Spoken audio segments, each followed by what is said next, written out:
அரசாங்கம் கோயிலுக்குள்ள ஏன் வரணும்?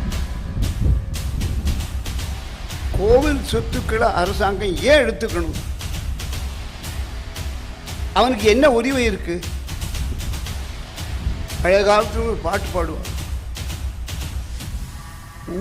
ஊராம் தோட்டத்தில் ஒருத்தம் போட்டான் வெள்ளரிக்கா, அதை காசுக்கு கட்டு விற்க சொல்லி கட்டளை போட்டான் வெள்ளைக்காரன்னு சுதந்திர போராட்டக்காரர் பாடு.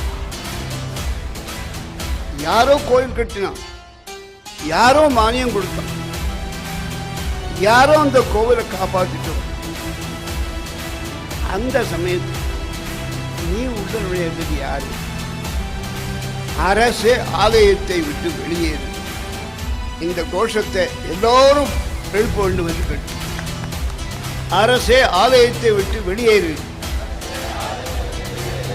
அரசே ஆலயத்தை விட்டு வெளியேறு, அரசே ஆலயத்தை விட்டு வெளியேறு.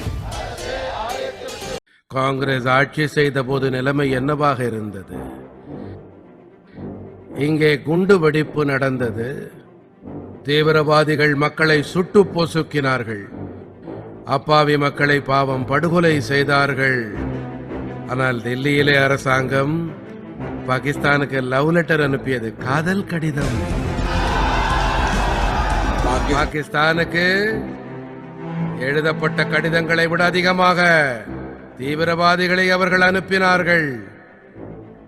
குண்டு வெடிப்புகள் தொடங்கி தேசத்திலே இரத்த ஆற்றை பெருகச் செய்தார்.